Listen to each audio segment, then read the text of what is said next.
Have you ever had the feeling that something massive is being hidden right under your nose?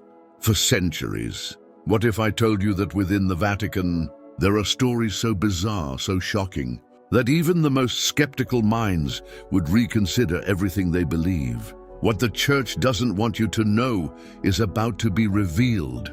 And we're not talking about conspiracy theories, but historical facts that were swept under the altar. In this video, you'll uncover the dark backstage of the papacy, real scandals, power struggles, and decisions that changed the course of humanity, without most people even realizing it. So before we dive deep into this investigation, make sure you're subscribed to the channel and drop a like to help this content reach more people. Because what you're about to hear, few dare to say out loud. When we look at the history of the world with a bit of calm, we can see an invisible thread connecting the great events. And along this thread, Catholicism appears like a tightly tied knot. In the beginning, after Jesus was crucified, many ideas emerged on how to follow his teachings. But one stood out, the one we now call the Catholic Church.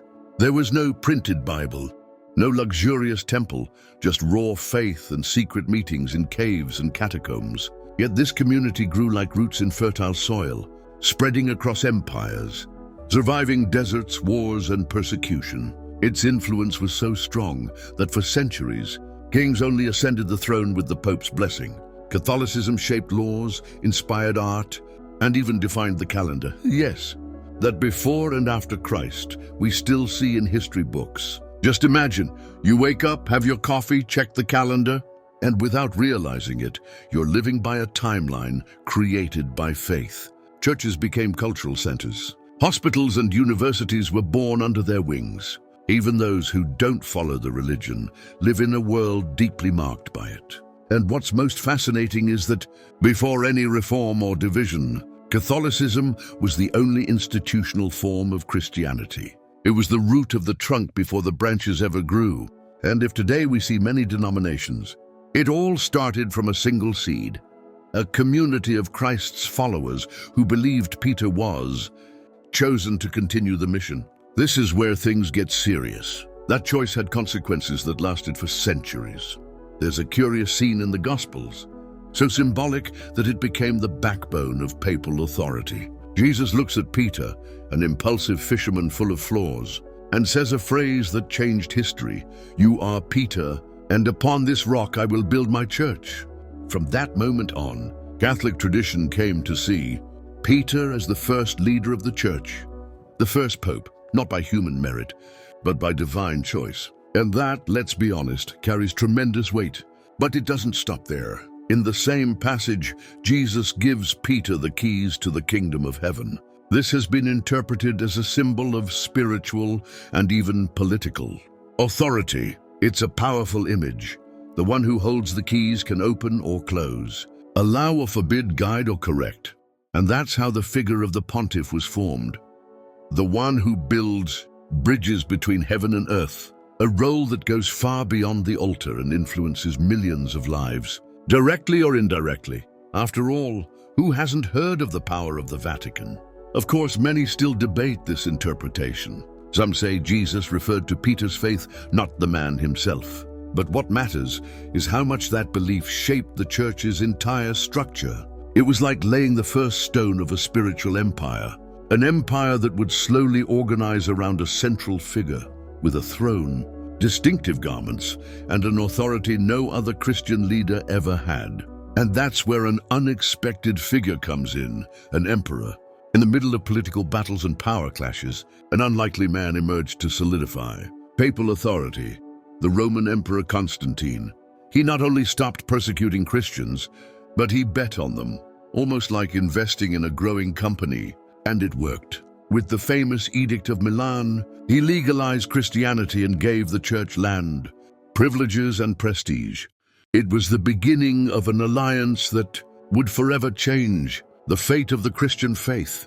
It became even more symbolic when he ordered the construction of St. Peter's Basilica, right where, according to tradition, the apostle was martyred. It was as if Constantine was saying, "The Pope's throne is real, and he speaks for God." With that, the Bishop of Rome became more than a spiritual guide.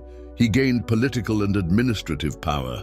Over time, a sort of primitive Vatican took shape with structures, bureaucracy, and of course, a centralized chain of command. It was no longer just about faith, it was strategy too. This centralization helped unify doctrines, organize councils, and control internal disputes.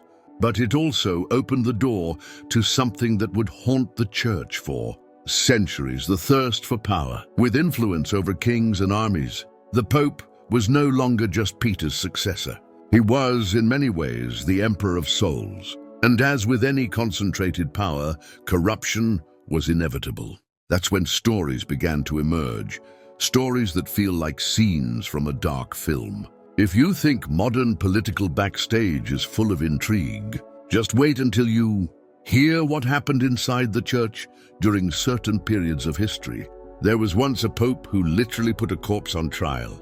That was the case of Stephen VI, who exhumed the body of his predecessor, Pope Formosus, and placed the deceased on trial, dressed in papal robes to be interrogated.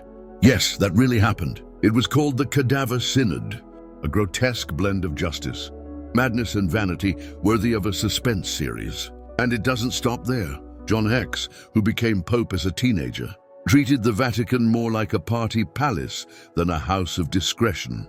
Accused of orgies, incest, and even murder, he turned the papal throne into a stage for scandals, so intense that even his most loyal allies distanced themselves. Then there was Boniface VI, from another era, who got into a fierce feud with the King of France. He was accused of heresy and even of denying the existence of hell, which, ironically, seemed to describe the very world he had created here on earth. The line between the sacred and the profane began to blur dangerously. These episodes deeply stained the image of the church. And the most shocking part is that these popes weren't minor figures. They were the most powerful men in Christianity at the time, which leads us to reflect, when the sacred mixes with the thirst for power, what really prevails? Faith or ambition? These scandals opened wounds so deep that even centuries later, the church is still trying to heal them. And it was precisely this need for repair that sparked a shift in behavior. After so many scandals, there was no way to keep sweeping the mess under the Vatican's rug. The church's image, once a symbol of morality and spirituality, began to crack. And badly, the people's trust was eroding. Sermons no longer touched hearts the same way, and even the most devout believers began to question. It was like watching a lighthouse go dark in the middle of a storm. And when that happens, either the structure collapses or someone decides to rebuild it brick by brick. That's when the church decided to change its tone. Instead of authoritarian speeches, it began adopting a more administrative stance, more focused on internal organization and setting a good external example. Popes started acting more like spiritual managers, more caution, less ostentation, and a sincere attempt to reconnect with the people. An interesting example is the Second Vatican Council, which took place in the 1960s, where several reforms were discussed, like using the local language in Mass. That opened a door for believers to understand what was happening at the altar, instead of just following on autopilot. But of course, the road back to trust is not a fast one. It's like trying to regain faith in someone who betrayed you. It takes time, effort, and most importantly, real change. Many began to look at the church with suspicion, but even so, some popes began to stand out for their more down-to-earth human approach. And then, in the midst of this delicate transition, a figure emerged who shone like few others, practically becoming a pop star of faith. When John Paul II took the papacy, it felt like the Vatican was trying to turn a page and do it in style. He wasn't just a religious leader, he was a global presence. He visited countries like a head of state, smiled at crowds, spoke several languages, and even met with leaders of other religions. For many people, it was like seeing a pope with the soul of a diplomat and the charisma of an artist. And not by accident. He used media like few had before. He was one of the first to truly understand the power of television in evangelization. After him came Benedict XVI, who took on the tough challenge of maintaining tradition without appearing distant. But his papacy was shaken by scandals, especially those related to abuses committed by members of the church. The pressure became so intense that he did something unheard of in centuries. He resigned. It was a shock to many and a revelation to others that even the throne of Peter might not withstand everything. That gesture opened the door for an even greater transformation, because soon after, a pope appeared whom no one expected. Francis arrived breaking protocols, refused the papal mansion, declined the golden ring, and chose to ride in a simple car. He began speaking about topics that were once taboo: poverty, the environment, empathy for the marginalized. He didn't want to be treated like a king. He wanted to be called Father Francis. And just like that, his humility won over millions, including people who had already turned their backs on religion. But is this new face of the church enough to erase the shadows of the past? Or are we just starting a new cycle? In the end, what this whole story reveals isn't just about popes, churches, or power struggles. It's about humanity. Because when we place someone on a pedestal, be it spiritual or political, we give that person not only authority, but also temptation. And the curious thing is that even cloaked in sacred symbols, the institution fell into very earthly errors: vanity, ambition, control. It's almost like a mirror of humanity itself, searching for light but stumbling through the shadows. It's easy to look back and point out the absurdities. What's hard is looking inward and asking, are we also delegating too much of our faith, expecting someone else to think for us? True spirituality might not lie in blindly following a figure or tradition, but in keeping our own heart alight, even when the world outside seems to fall apart. And that goes for everything: family, work, politics, and of course religion. The challenge lies in keeping your feet on the ground, but your spirit soaring high. This reflection isn't an attack, it's an invitation, a call for us to understand how the past still echoes in the present, and how the sacred isn't just found in temples, it's in how we live, treat others, and care for our own soul. And when we begin to see things from that angle, questions arise that go far beyond the Vatican. Questions that might lead to answers the Church itself still tries to hide. So now tell me, after hearing all this, do you still believe that every institution claiming to speak in God's name truly acts on His behalf?